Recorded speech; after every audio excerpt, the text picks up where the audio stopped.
former youth worker, and oop, it's so weird that now Zoom talks to you. Sorry, when she starts recording.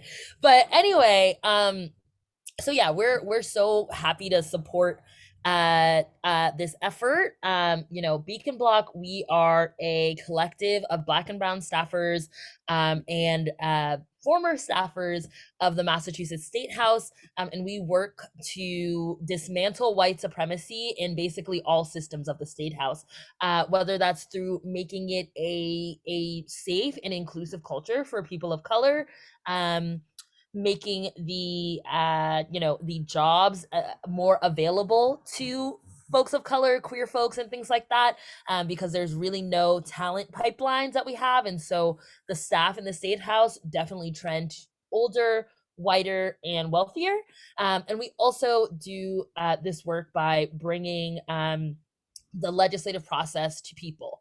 I think one of the biggest ways the State House functions undemocratically is that a lot of people don't realize that your legislators, the people who you elect, are actually also tasked with bringing civic knowledge to their constituents. But that doesn't often happen. And so we are here to fill that gap, particularly for communities of color, for communities where people are strapped for time because they're just trying to survive, and make sure these processes can be something that they engage in.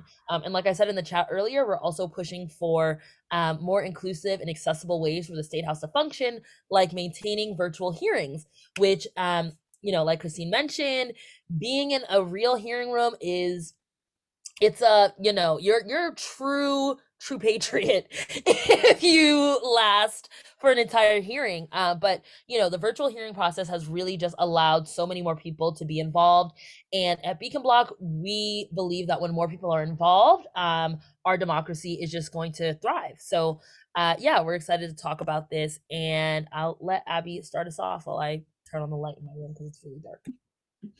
Great, thanks, Maya. So as Maya alluded to, and I think it's helpful to just start off with, the legislative process is really complicated, and it's intentionally so. It being this opaque process makes it easier to maintain the power structures as it is now. So like Maya said, a big part of the work that we're passionate about is making sure that we are able to demystify this process. So please interrupt us at any time if you have any questions. And Maya, same to you if you want to interrupt me and add at all. So briefly, the legislature is one of 10 full-time state legislatures, and that's how you are able to have a robust staffers working at the legislature, because it can be a full-time job. It operates on a 2-year cycle. So right now in January, we just started the 2021-2022 session. There's 160 members of the House of Representatives and 40 members of the Senate. And so the legislature has authority over taxes and state spending. So the budget is a huge area that the legislature, those 200 folks, have direct say over. Amending state law, so what we call the Massachusetts general law. There's about, I think, 400 chapters of them. I have not read them all, and I probably never will, but if you get to it, let me know. And providing approval for local bills. So let's say, I know a lot of people here mentioned that they're from Boston. If Boston wanted to build a new highway, so to speak, they would have to get approval for that from the city. For an example that's more, I guess, close to home, when you have, if somebody steps down as your mayor or something, you might have to get approval from the state to have a special election, which happened in Boston.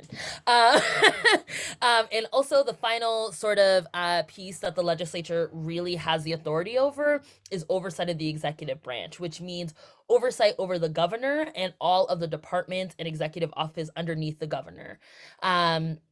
So the legislature can assert that authority and oversight by doing oversight hearings, by filing sanctions, by defunding certain elements of the executive branch. But yeah, that's really what the legislature is in charge of. When we think about government, sometimes it can be confusing to say, okay, so what do these people do? But so we just wanted to get a quick overview of that. So, as we mentioned, we're in a 2-year cycle that started in January. So, the first 2 weeks is traditionally bill filing. Because of COVID, that was actually extended to the first month and a half ish. Then after bills are filed, so over 6,000 bills are filed every 2-year session. Then bills are co-sponsored, and right now both the House and Senate agreed that bills can be co-sponsored up until they're reported out of their first committee. So that gives a longer period than traditionally allowed for co-sponsoring. And co-sponsoring is one of the ways that legislators can show their support for a piece of legislation. Um, then governor releases his budget, which we'll talk about the budget process separately. The rest of the formal session, there is a entire process for bills moving through committees and debate on the floor of both the House and Senate, which we'll get into more detail later. And then July 31st of the second year is when the formal session ends. So all of those 6,000 bills have to have dispositions by July 31st of 2022. Yeah. So just kind of the life of a bill. A bill gets filed. Let's use the Healthy Youth Act as an example. So that is filed, 11 times in a row. We're still gonna try because it's super important. The bill gets assigned to a committee by the clerk.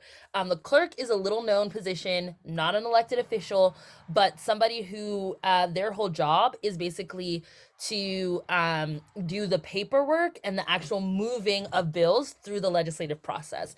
So if you ever want to know where a bill's at and you're confused, call the clerk's office.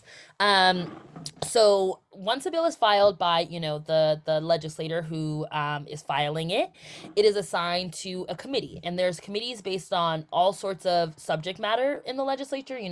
We have a committee on public health, a committee on public safety, and there are House and Senate members who sit on that committee, and what their job is to review every bill that is before that committee, review testimony, hold a hearing where you can hear people's thoughts and ideas and issues and concerns, and why this bill would really matter to them.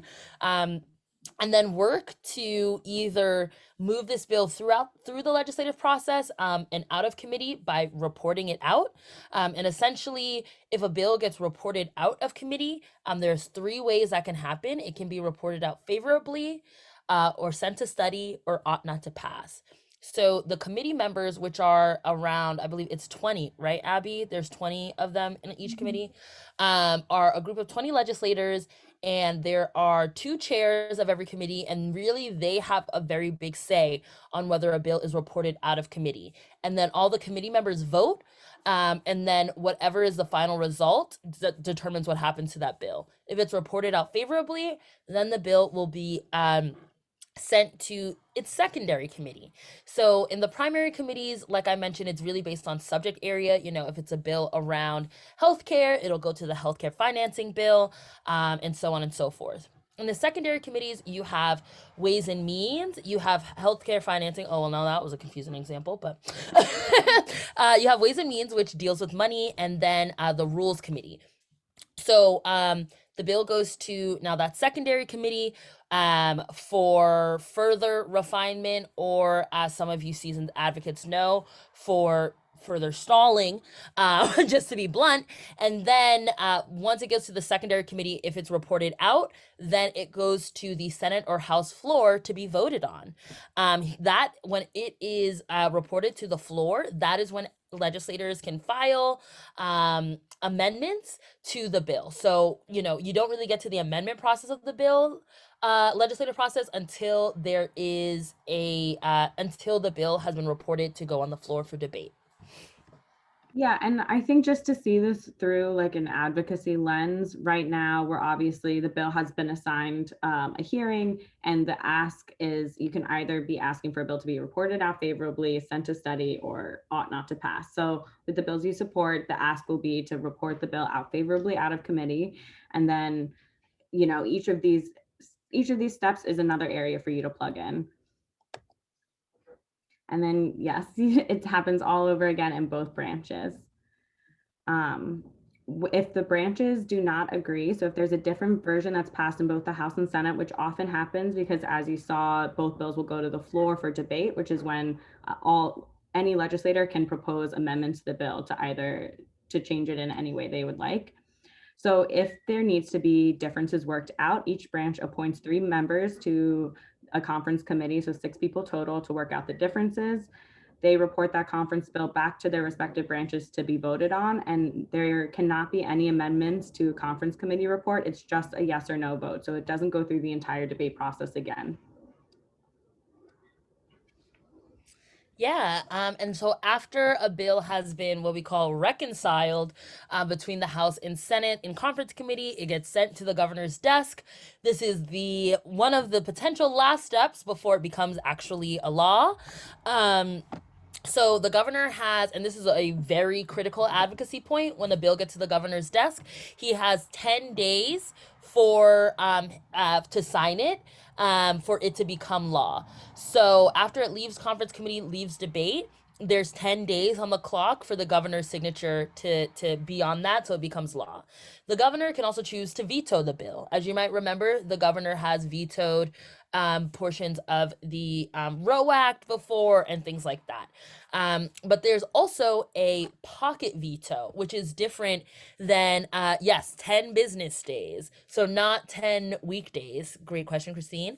So a pocket veto is basically just letting those 10 days lapse without his signature, because the signature is really what seals the deal. And so, like Abby said earlier, the legislative session is 2 years long. And if the formal sessions end before the governor signs a bill, then it is basically vetoed, or what we call pocket vetoed, because what can happen when the governor vetoes, not all is lost. The legislature can override the governor's veto. And so that is a really important piece that, not as many folks know about. To override a governor's veto, instead of having a simple majority, you need to have 2/3 of the legislature vote for this. So instead of just, there are 40 members of the Senate, instead of it just being like, all right, we just need 21 to pass this bill, you would need, not really great with math anymore, but you would need more. Yeah, more. I'm just gonna leave it at that. But that part, it can be very confusing. So if anyone has any questions about the veto process and all that, definitely let us know. Yeah, and this is also why sometimes when you're coming up against a bill and if you don't know why it's passing, often legislators will want a veto-proof majority, because if the governor's just going to veto it and the bill's going to die, it de-incentivizes legislators from bringing it to the floor to take a vote that could be tough for them. Yeah, so you'll hear that a lot, veto proof majority. So we don't have to really cover budget super quickly because or super in depth, because we're talking about a bill primarily, but we are in the midst of the FY22 fiscal year 22 budget process right now. So when there's a budget, it's proposed by the governor. It only goes through one committee, which is the Ways and Means, but it has to go through both the House and the Senate Ways and Means committee separately. And unlike other bills, the governor has what's known as line item veto power. So instead of just vetoing the whole bill outright, he can go through and make changes to individual line items that he doesn't like, if he wants to change or take out funding for it. Is there anything more about budget that you want to say, Maya?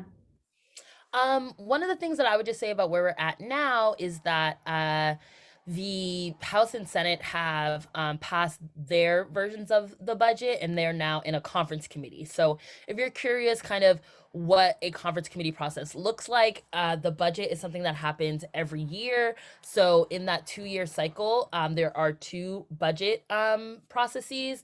And so every year, essentially, there's a conference committee. So if you ever just want to peek into like, what do you mean by conference committee? What does that look like? There's one happening right now with the budget. Yeah, and budgets are a reflection of values held by the state. How we decide to spend our money reflects what our priorities are, and oftentimes there's also policy that sneaks into the budget. So it's definitely Like the Roe Act. that's a good thing to be aware of. So just lobbying 101, first of all, you need to know who represents you in elected office. So I think these slides will be shared, but these are different websites you can go to figure out who represents you at the state level, at the local level, congressionally, or, if you're in Boston. Yeah, and so once you figure out who your elected officials are, contacting them is definitely something that everyone is we feel that everyone should be empowered to do and should feel totally fine reaching out to their elected officials because they work for you. And so we also at Beacon Bloc really want to change that dynamic where legislators are working for you. And so finding ways to contact them is really important to make sure that your issues, from policy issues to issues in your community and neighborhood, are being heard and responded to. So, some of the best ways to get in contact with your elected officials and get a response, and I want to clarify that because I know that can be, that's really what people want, is a response, some action, some movement. Is knowing that every office basically has some sort of system to elevate concerns and filtering out constituent information, policy information, and things like that. So every time you contact an elected official, you may not always get in touch with them. You may get in touch with their staff. And that is not a bad thing. That's not them blowing you off or anything like that. Staff, as you know, we might be a little biased from Beacon Bloc, but we know that staff really do the majority of the work in listening and internalizing issues that residents are facing, and elevating that to the legislator. I also just want to say quickly that whether or not you're a citizen, you are fully empowered to be a part of this process. No, that you don't have to, have legal documentation in order to be a part of this process. So when you reach out to your elected official, always be sure to have an ask and a follow up. Like Abby said, we're right at this part of the process for this bill, where there is a hearing. And so the ask, for example, for this bill would be for your elected official, if they are a member of the committee that the bill is on, to report it out favorably. If they're not a member of the committee your bill is on, it could be to co-sponsor it or to, talk to leadership, House and Senate leadership, about this bill. Definitely always feel empowered to follow up. I know it can definitely take sometimes a few emails or calls to get in touch. And obviously, because of COVID, things have really shifted when it comes to advocacy. So, digital advocacy, emails, and calls, and setting up virtual meetings are really the main way to get in touch with your elected officials. And when you email officials, there are groups that do amazing work in making it easy for you to email your elected official about your issue. Like, I would love if you could just throw in the chat if anyone's ever done a letter through like the Action Network or anything like that to their elected official, where they have an email already set out for you and you can adjust it if you want or not. That's what we would call a form email, and those usually are like kind of like aggregated more so in our system when you send it to your elected official office, versus more personal emails that aren't form emails, aren't necessarily aggregated. So meaning that people are more likely to see your email if it's just a personal email. And yeah, so that's just one piece. Now, Abby, if you want to hop in on that, I think that would be, yeah, great. Yeah. So in our office, each office has its own system for dealing with it. I can say personally, the way our office did it was that we responded to emails. We put as much effort into responding to emails and requests for meetings as we think it took to do the reach out. So a form email, that you didn't put your like personal story in or something like that, we usually will have a set kind of response for those emails. So for all, because as Maya said, it kind of aggregates so we can respond to all of them at once versus a personal email with a personal ask or a specific request that will take longer, just like effortful wise, because we have to actually go through the entire email and respond to each request. And then it elevates, a personal call, a personal drop in, those, each of those things are kind of a larger ask of the constituent or the advocate. And so we try and respond appropriately. And then, in-person meetings or virtual meetings now, sometimes they can be harder to nail down. And so, again, legislators have systems for scheduling and who they prioritize for meetings. So constituents are often a higher priority, and then lobbyists and certain advocates.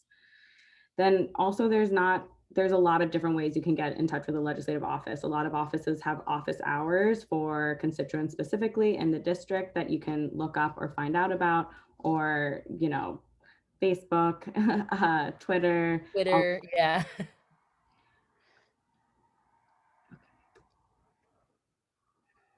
Yeah.